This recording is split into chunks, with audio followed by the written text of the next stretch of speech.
Once upon a time in Fairyland, a fairy godmother found herself feeling quite miserable indeed. She and the fairy children had been stuck inside the fairy house for what seemed like weeks. Each day, the children homeschooled and read and played and crafted. The fairy godmother cooked and cleaned and tended the garden and taught the children. But despite her best efforts, the house was a mess, the garden was overgrown, and the children couldn't recite their times tables. Although she was quite certain that they would win the Fairyland National Bickering Awards. That's mine. Put that away. Give that to me. However, fairy godmothers are above all positive people, and a bright shaft of sunlight through the fairy window was all that was needed to shift her bad mood. This is no way to carry on, she mused to herself. Sitting around moping won't make the magic happen. What we need is a picnic. Because every fairy knows that picnics cure all manner of moods, particularly bad ones. So, quick as a whip, she waved her magic wand. Before her appeared a bright white hamper filled with delicious treats. With 2 more taps and a whispered magic word, there was something to sit on and some games for the children to boot. The fairy godmother smiled. "Children," she called, "we're going out." Obviously in Fairyland there are oodles of beautiful picnic spots, but to cure a bad mood this severe, the fairy godmother knew that only one place would be good enough. So they all jumped on their bicycles and headed south toward the sea, sand and salty air of Mermaid Cove.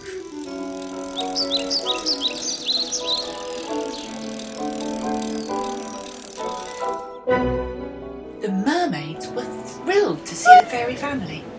Despite bracing sea breezes and long swims in the warm ocean to punctuate their hairbrushing and treasure seeking, they were starting to feel a little lonely.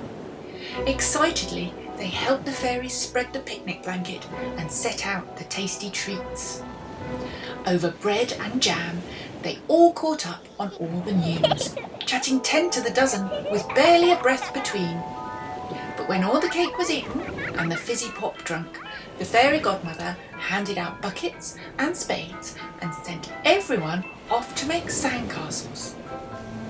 Contentedly, she sat back in her chair and picked up the newspaper. Before long, a gentle snore in time with the rolling of the tide could be heard from beneath its rustling pages.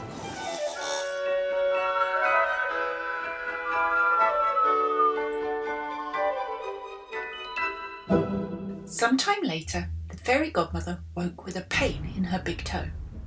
It is common knowledge that fairy godmother's toes have magical meteorological properties.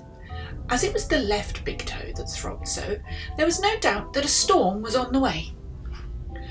A flick of her wand had the picnic packed and ready to go. A sharp whistle and a stern look had the fairy children lined up on bicycles pointed in the direction of home.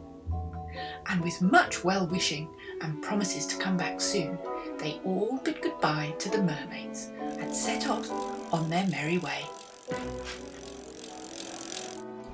That night, the thunder rolled outside the fairy door and the rain lashed hard against the fairy window. The fairy godmother tucked the children tightly into their beds. She fed them with hot chocolate and biscuits and read them stories of pirates and swashbuckling adventures on the high seas. As she kissed their sleepy heads, she breathed in the sweet scent of the seaside still in their hair. Her gentle sigh roused one of the children from their dozing. Sleepily he asked, "Are you feeling better now, Mother?"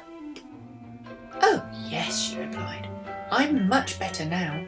A perfect picnic is just the potion to push a bad mood away."